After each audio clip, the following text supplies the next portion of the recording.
This tutorial will demonstrate the method I use to create liquid spinning devices in Blender with flip fluids.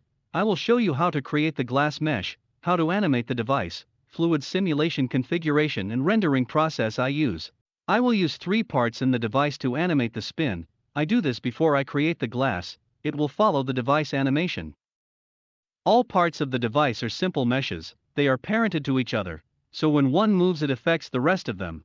The bottom rotating base part will spin the whole device. This connecting pin will rotate on the x-axis only, lowering and raising the glass. And this top part will spin the glass mesh.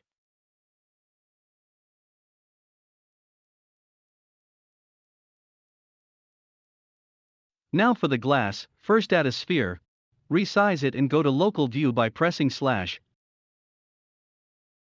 Move it on x-axis. Set the origin to the 3D cursor. Now duplicate it with Shift+D, press R, Z and type 60. To repeat, press Shift+R 4 times. Add a new torus and resize it to overlap all the spheres.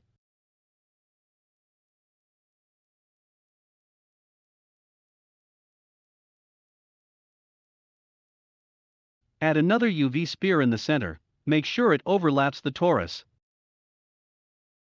Next, select all objects, and press Ctrl+J to join them.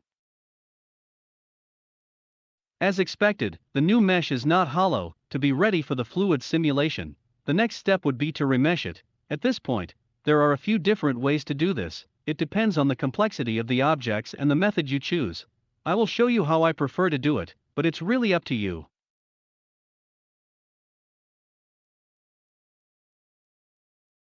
First, add a remesh modifier.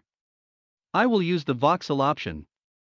As you can see with default voxel size, a lot of detail is lost, so I will set it to 0.01. This will create a very dense hollow mesh.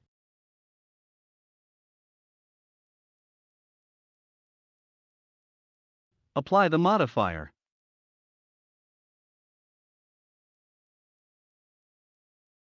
The new mesh has over 500,000 faces. Next step is to reduce them without losing too much details. The idea is to have enough faces for the fluid to interact with smoothly, but not too much, because it will slow down the simulation baking. I will use an add-on called Quad Remesher for this. It is a paid add-on, but there are free alternatives. I will set it to 20,000 quads and click Remesh. This will take a few seconds to finish.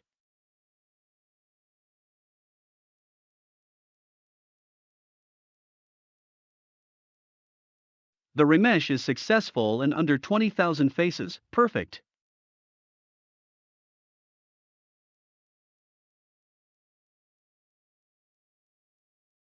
Let's delete the old mesh. Shade smooth. And add a smooth modifier. Set the repeat to 20 to smooth out the shape of the glass.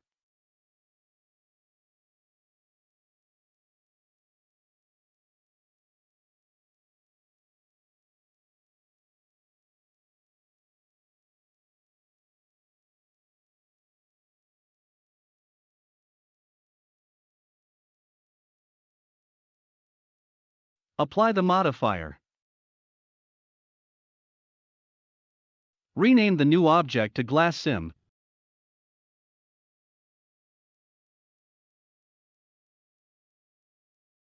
Press / to exit the local view back to our scene.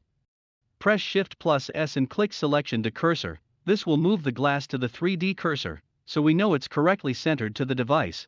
Now resize the glass to roughly match the base, move it up.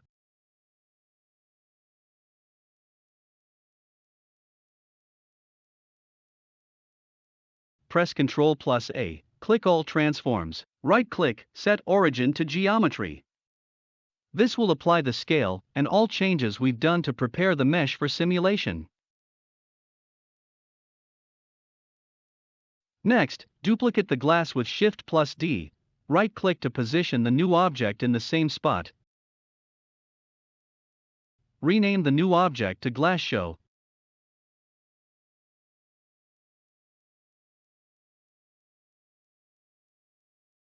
add a solidify modifier, change offset to 1, to solidify the object to the outside, toggle the X-ray to see the depth of the modifier,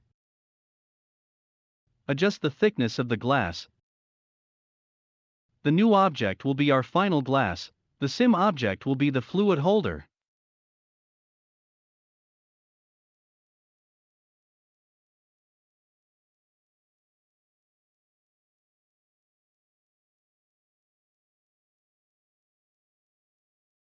Now select the glass show and click again to select the glass sim under it, press Ctrl+P and click Object. This will parent the two meshes, and the show mesh will follow the sim mesh. The glass show should be under the glass sim object in the outliner.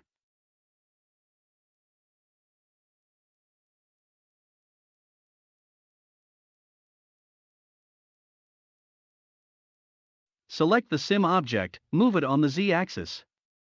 Try to position the inner glass above the connecting point of the device, and the outer glass show object below.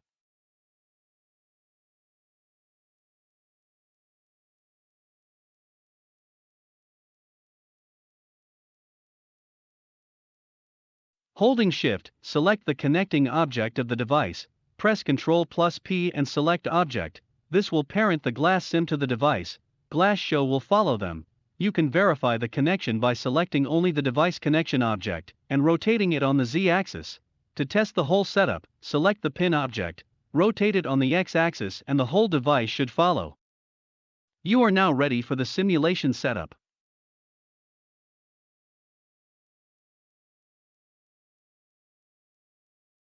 Time to set up the animation of the device. This is a creative part that will depend on the design of the device. More moving parts will make it more interesting and will directly affect the fluid simulation. The only limitation is the speed of the rotation. Fluid volume may grow or disappear when the solver can't calculate the speed changes, so don't overdo it on rotation amount.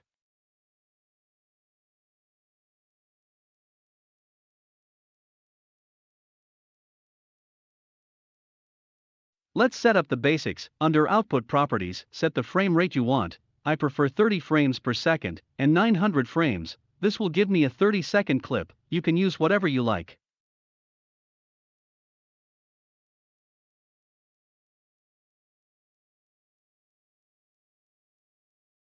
Select an object you want to rotate. Open the side panel by pressing N and select the Item tab. We will use only the rotation option for the animation. Go to the first frame and while hovering over rotation, press I to insert a new keyframe for the selected object. Now select a keyframe you want the end of rotation to be and enter the amount of degrees to rotate to. Press I again to insert a new keyframe.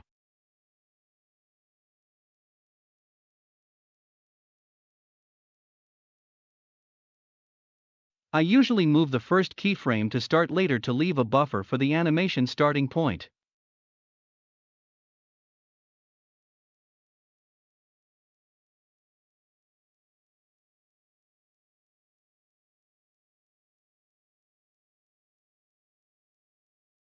Now we'll move the keyframe to the last frame of the animation, and we'll set it to 1080 degrees. This part will constantly rotate for the duration of the animation.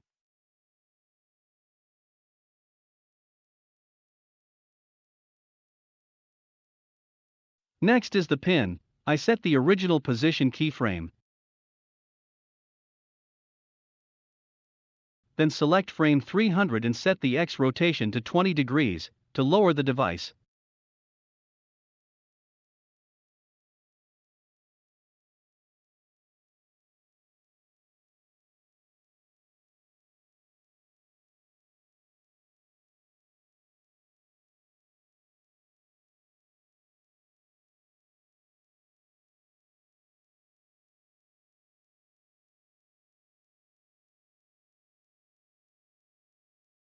Then, I duplicate the first keyframe to the end, since I'd like it to finish in the same position.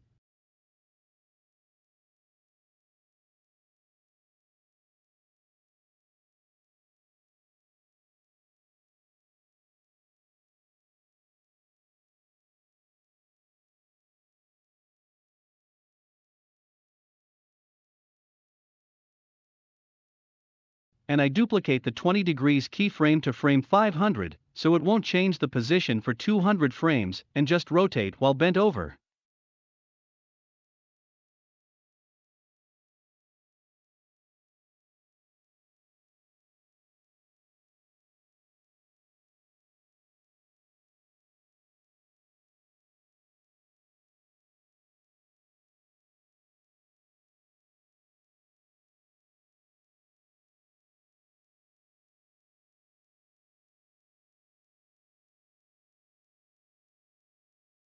And the top part is last. I will set it to start at frame 10, so it starts spinning earlier.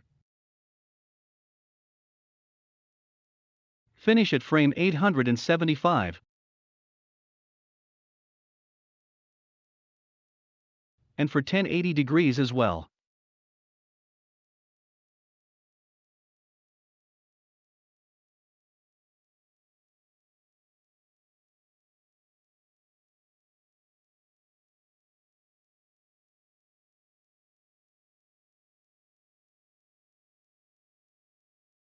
This looks good to me. We can use this animation for the fluid simulation next.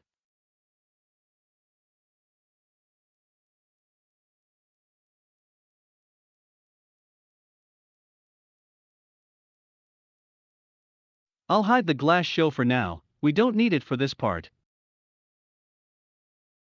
First thing, we need a domain object for the fluid simulation. I already created a cube and set it as the domain under physics properties. Now I need to adjust the size of the domain to match the glass sim object. At any point of the animation, the domain should be larger. If the domain is smaller, and the sim object goes outside, the fluid will not be generated at that intersection.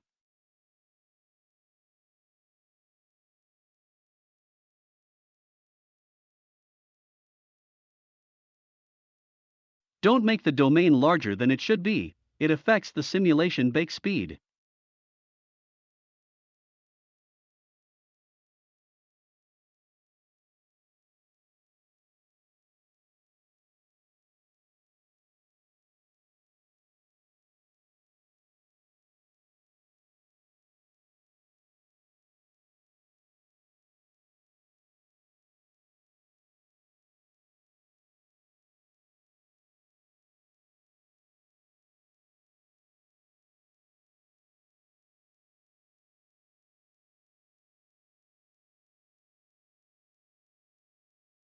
Once you adjusted the domain size, apply all transforms and set origin to geometry.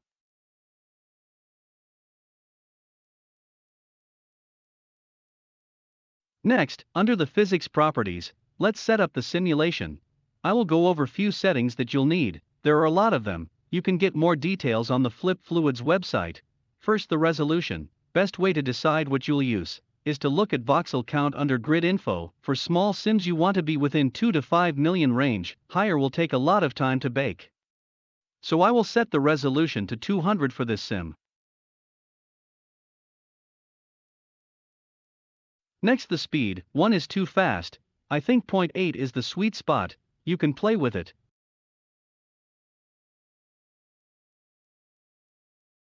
Under the surface settings, there are two options for meshing volume. You need to select the object volume and set the object to glass sim. Also select the export animated mesh checkbox. This will only add fluid inside the mesh. There will be no splashes or fluids going outside the glass object. The new option under geometry attributes generate velocity will be used for fluid motion blur. Whitewater, we will disable for this simulation, as it's designed for larger bodies of water. Under the world settings, let's set the scaling to 1 to match the fluid to the dimensions of our device. The size here is the domain size in meters, so 0.5 meter high is about right. I use sheeting effects with default values in all simulations, it just feels better, it creates a layer of fluid between splashes. Under advanced settings, set the substeps max to 35 and safety factor to 2. This will help to fix the rotation speed issues I've talked about previously by calculating more substeps per frame. Also select the adaptive options, it'll help to speed up the simulation bake. Remove particles with extreme velocities will prevent splash irregularities. The topology warning is for cases where you adjust the mesh in the middle of baking. Now select the glass sim mesh, add a flip fluid physics setting to it, and select the inverse checkbox. To use the inside of the mesh, select the export options at the bottom and the force re-export button. This button only needs to be selected if you made changes to the mesh or the animation.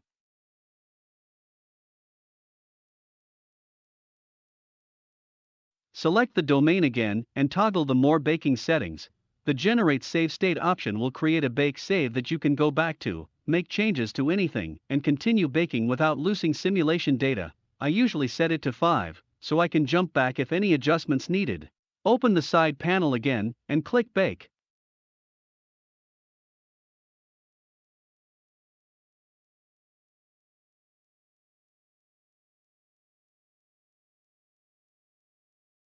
You will notice that the timeline will start playing the animation, but actually the animated glass sim mesh is baked and exported to a DB file, so it'll be accessible by the add-on instantly once it's baked.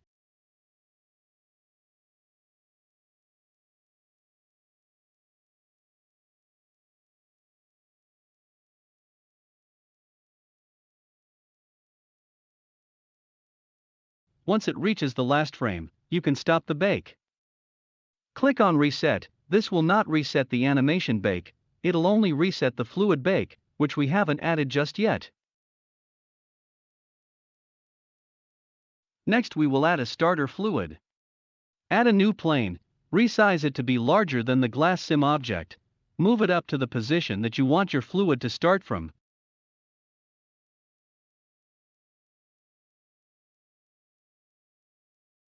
Then press Tab, select the face of the plane and extract it on Z-axis. Make sure it's lower than the glass sim object is. Remember that fluid can't be generated outside of the glass sim mesh. Apply transform and set origin to geometry. In Physics tab, add a flip fluid setting and select fluid from the list. You should rename the object to something like starter and hide it, we won't need it anymore.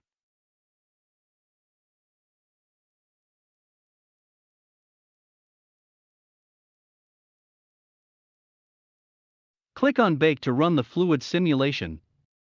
Hide the glass sim object, so we can see only the generated fluid mesh.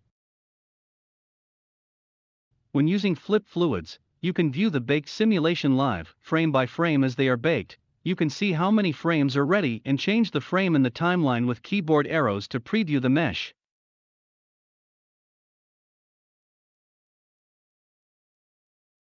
The Domain Physics tab has a stats section that you can use to track the simulation live. You can see the amount of fluid particles and the time it takes for the frame to generate. This works only if you are baking from the sidebar in Blender.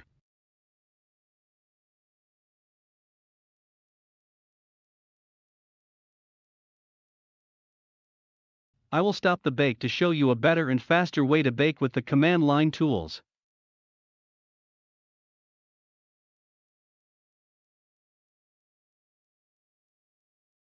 You can run the bake in a CMD window by clicking on Launch Bake. This will allow you to keep using Blender, even closing it without stopping the simulation bake. The preview will still work, but you won't have the stats in Blender. You can click on the CMD window to pause it and view the same stats there. Right-click to continue baking.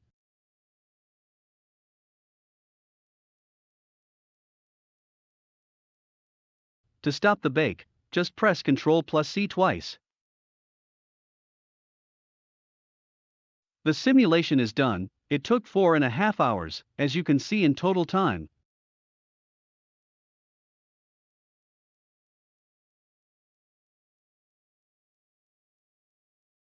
You can close the command line window now and get back to Blender.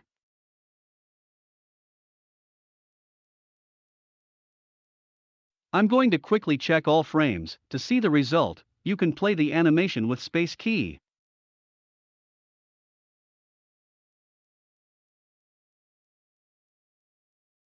There is also a surface preview option in the sidebar, which will show a lower resolution fluid mesh for a smoother animation preview.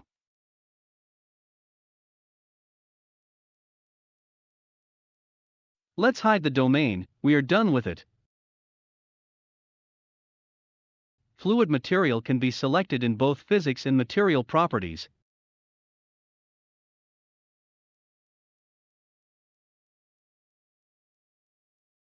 If you go to modifiers, you can set up the fluid motion blur. It's geometry nodes based. The smooth modifier is added by the add-on by default.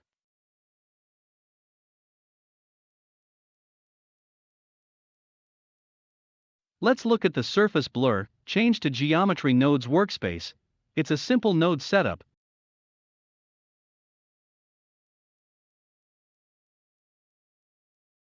We use the velocity from the domain setting we selected earlier.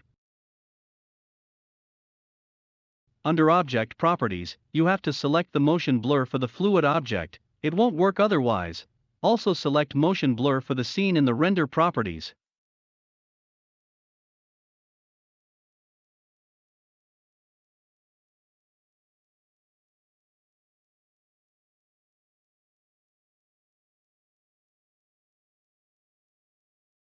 Flip Fluids comes with some preset materials for the fluid. You can use them for your scene.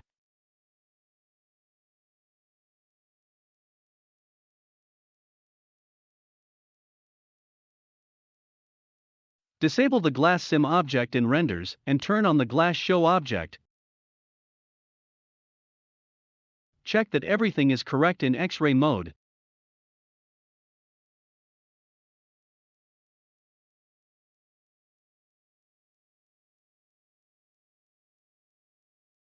Now switch to Material Preview.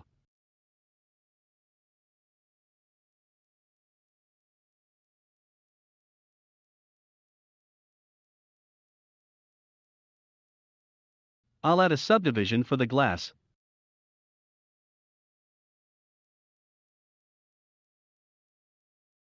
And my glass material for the final object.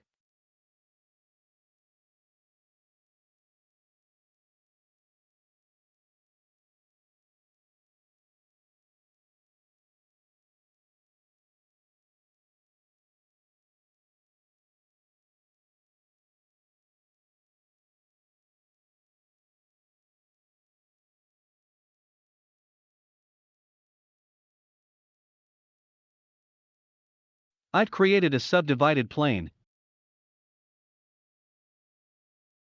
Added a PBR wood material to it.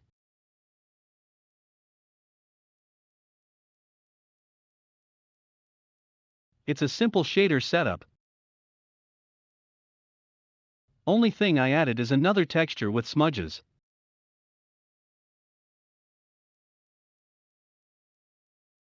Then I mix them with add mode.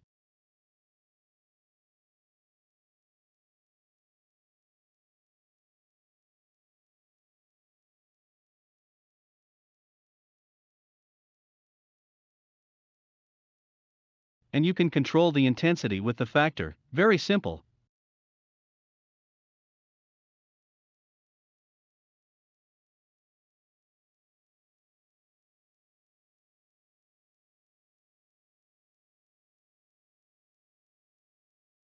I've added a small rotation to the plane, so it won't be too perfect. Resize the table to roughly match the device. Apply transforms and move it up.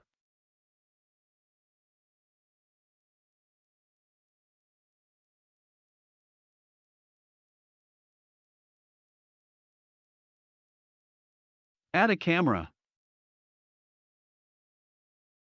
Press 0 on numpad to go to camera view.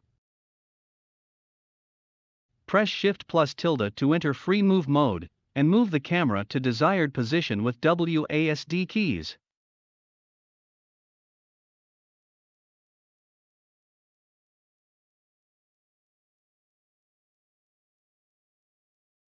Change the focal length and adjust camera position.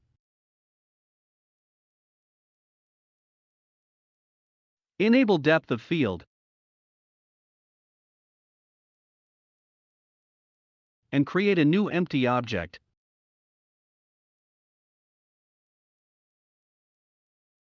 Position it near the glass. Holding Shift click on the glass and parent it to the mesh, it will follow the glass movement.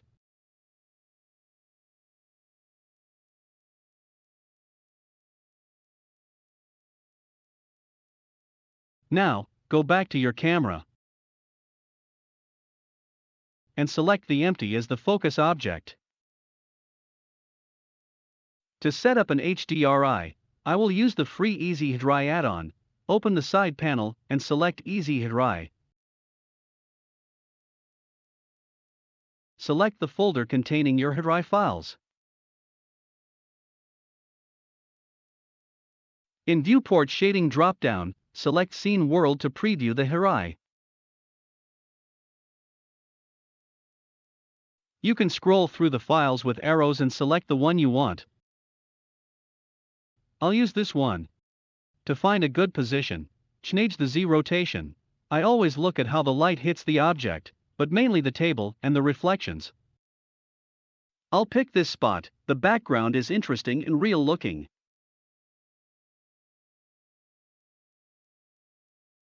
Let's adjust the render setting. I will use 100 samples. It's a good amount and won't take too much time to render. For the light bounces, I'll set all to 30. I've tested a lot, and this is my preference for the best results. Don't forget the motion blur. I also have a very simple compositing setup I will use for this render. A denoise node, color balance and a lens distortion with 0.01 dispersion. Hit F12 to render the selected frame.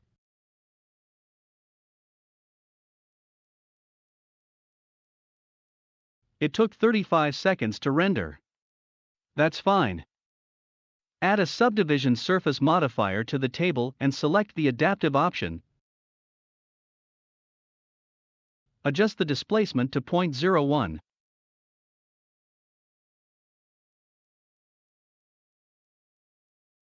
I'll move the animation to a different position and render it again.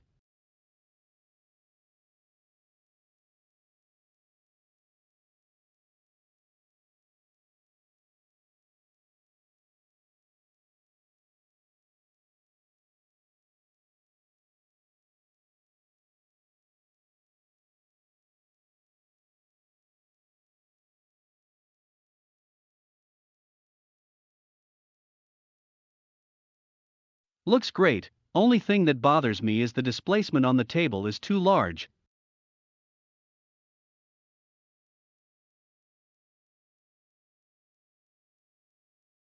I'll set it to 0.05.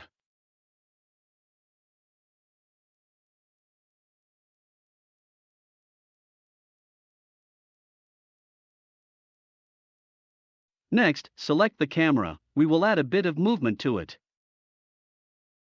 This is our starting position at frame 1. Let's press I, and add a new keyframe for location and rotation.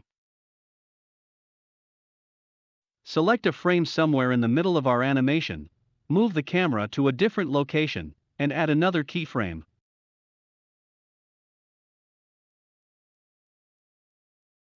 Try to find the frames where the glass is out of frame and adjust the camera to follow the spin.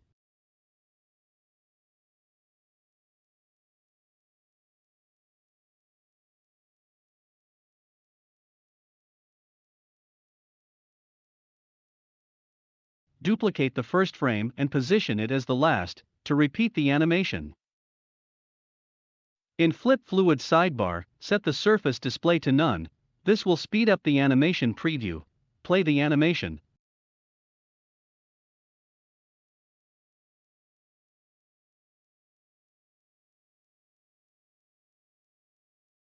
Look for spots where the glass goes out of view.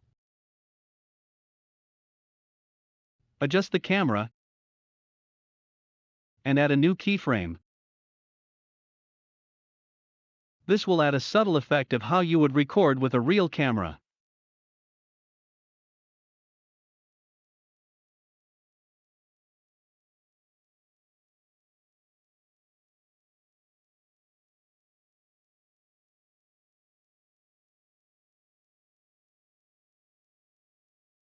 Once you are happy with the movement, we can render out all 900 frames as single frames.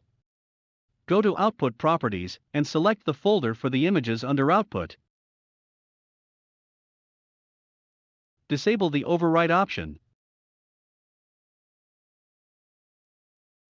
Open up Flip Fluid side panel. Under Render Tools, press Launch Command Line Render.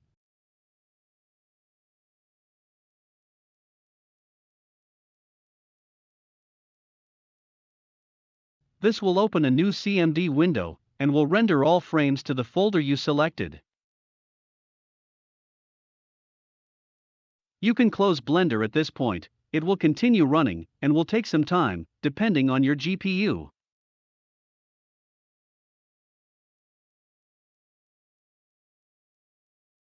Render is done. It took around 9 hours for my GPU to render all 900 frames. This is how the output folder should look. The last step is to convert the rendered images to a video file. For this I will use FlowFrames. It's a free app for video interpolation. What it will do is take the 30 frames per second render we have and convert it to a smooth 60 frames per second video. It's very easy to use. Select the output folder containing the rendered images. The output field is where you want to save the generated video to. Set the original FPS 30. I'll leave everything else as is.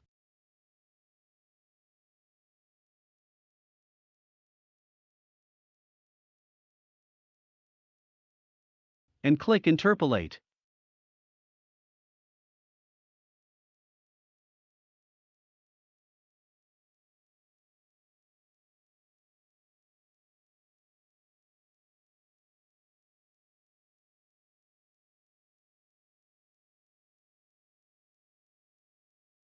All done, the video is ready.